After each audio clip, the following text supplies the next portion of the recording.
memiliki keterbatasan fasilitas infrastruktur dan sulitnya akses perjalanan, serta letaknya yang sangat terpencil di Samudra Pasifik, membuat negara yang satu ini termasuk salah satu negara terisolasi yang jarang dikunjungi wisatawan. Namun tahukah kamu, jika negara yang terdiri dari pulau-pulau kecil ini memiliki keindahan dan kekayaan laut yang luar biasa, termasuk tradisi, budaya, dan kehidupan masyarakatnya yang cukup menarik. Inilah Tuvalu, negara kecil di Samudra Pasifik yang terisolasi dan jarang pengunjung, namun menyimpan beragam fakta menarik yang mungkin bisa menambah informasi dan wawasan bagi kita semua.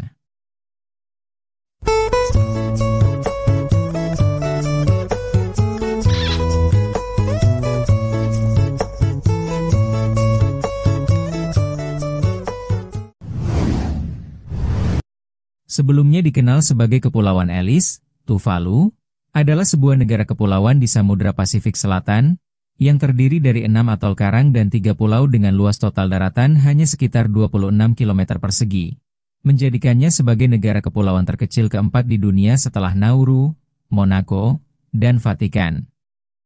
Dengan jumlah populasi sekitar 9.492 jiwa pada tahun 2025, suku bangsa yang mendiami negara ini didominasi oleh orang Polinesia, yaitu sekitar 94% dari total populasi.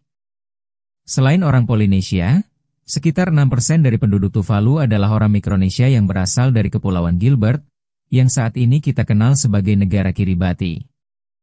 Meskipun keduanya sekilas terlihat mirip, namun pada dasarnya orang Polinesia dan Mikronesia memiliki perbedaan geografis, budaya, bahasa, dan sejarah yang signifikan.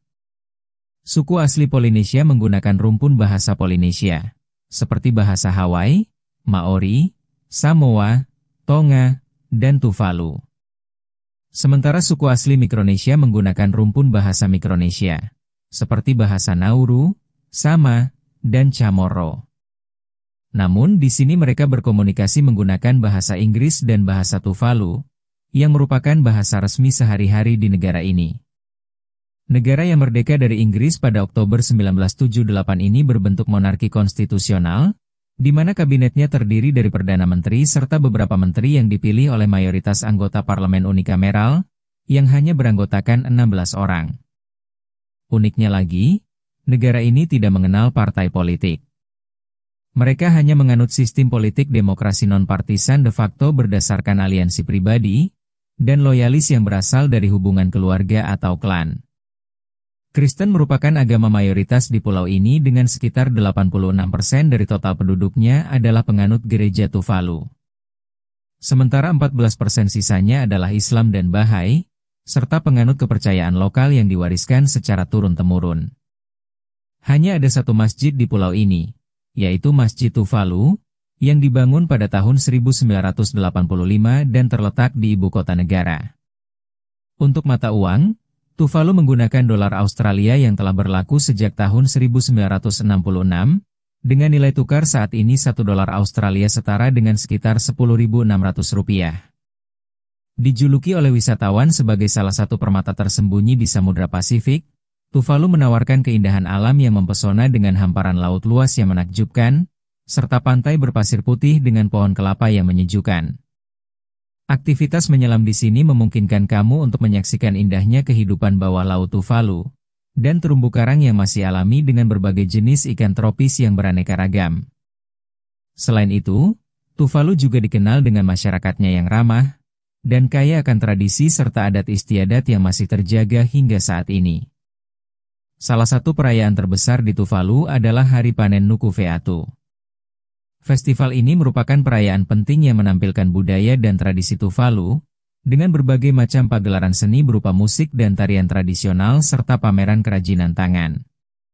Festival ini melibatkan seluruh masyarakat pulau, memperkuat rasa kebersamaan dan identitas budaya, serta menjaga kearifan lokal masyarakat Tuvalu yang terus dilestarikan dari generasi ke generasi.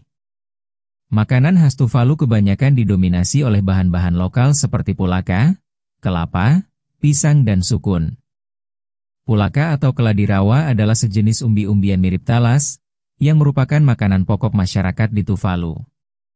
Sementara kelapa digunakan dalam berbagai hidangan yang utamanya berbahan dasar ikan, dan juga sebagai bahan untuk berbagai jenis minuman. Makanan laut seperti ikan asap dan kepiting yang diolah dengan beragam resep dan bumbu, juga merupakan hidangan favorit dari kuliner tradisional khas pulau ini.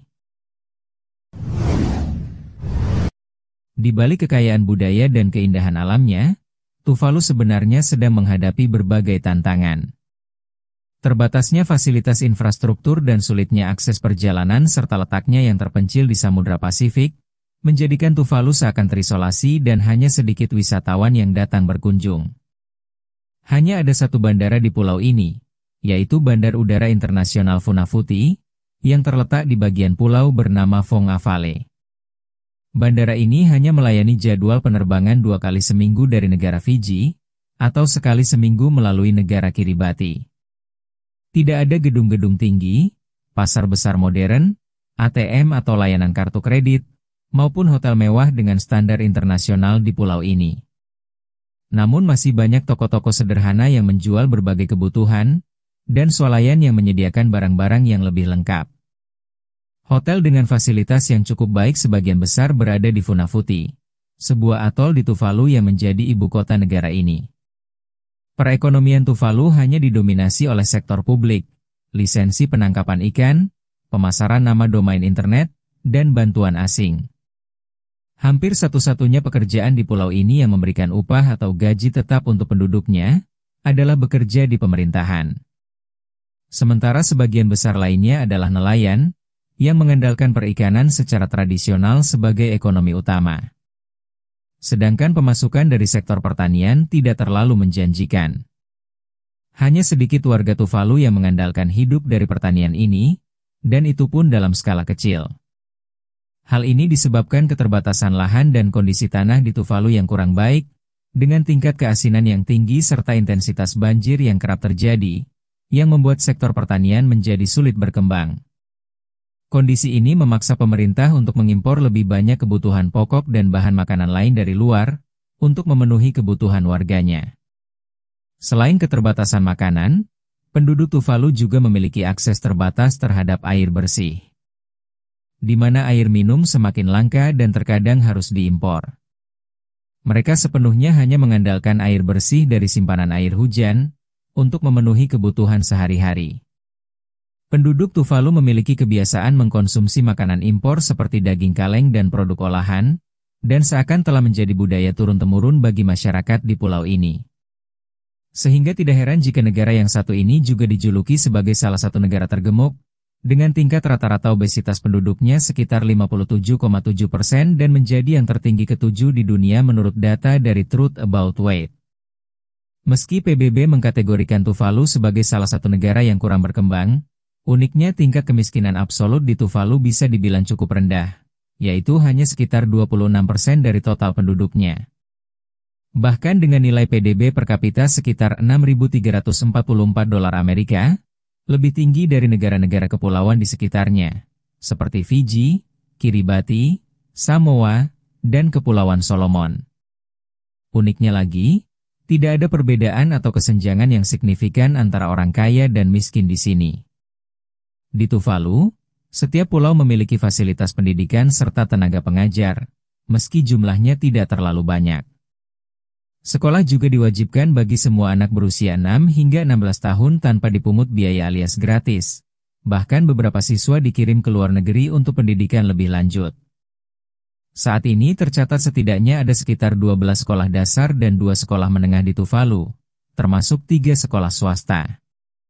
Selain menghadapi tantangan dari segi ekonomi dan pembangunan, Tuvalu juga sedang menghadapi tantangan dari aspek geografis yang mengancam keberlangsungan wilayahnya. Dengan ketinggian rata-rata terhadap permukaan air laut hanya sekitar 2 meter dan titik tertinggi sekitar 4,6 meter, wilayah Tuvalu sangat rentan terhadap kenaikan air laut. Kondisi ini membuat banjir rob akibat air pasang yang tinggi semakin sering terjadi, merendam wilayah pesisir, merusak infrastruktur, dan mengganggu kehidupan masyarakat, bahkan berpotensi menyebabkan wilayahnya tenggelam. Beberapa penelitian menunjukkan bahwa permukaan laut di wilayah Tuvalu telah naik sekitar 15 cm dalam 30 tahun terakhir, lebih tinggi dari rata-rata kenaikan air laut secara global. Menanggapi perubahan iklim yang semakin memburuk, Beberapa upaya adaptasi telah dilakukan oleh pemerintah Tuvalu, antara lain melalui reklamasi lahan dan pembangunan tanggul yang menelan biaya hingga jutaan dolar. Namun sumber daya yang terbatas dan kecepatan perubahan iklim, membuat tantangan ini menjadi cukup berat. Untuk mengunjungi dan menjelajahi negara yang serba terbatas dan penuh tantangan seperti Tuvalu memang memerlukan perjuangan dan mental yang kuat. Mungkin bagi kebanyakan orang akan merasa enggan. Namun bagi petualang sejati, menaklukkan tantangan sesulit apapun adalah kepuasan dan kebanggaan tersendiri. Bagaimana menurut kalian? Apakah berminat mengunjungi Tuvalu? Sekian dulu pembahasan kita kali ini. Semoga bermanfaat dan bisa menambah wawasan bagi kita semua. Jika menyukai video ini, jangan lupa subscribe dan aktifkan tombol notifikasi agar tidak ketinggalan informasi menarik lainnya. Terima kasih sudah menonton dan sampai bertemu lagi di video berikutnya. Adios amigos, sayonara, sampai jumpa.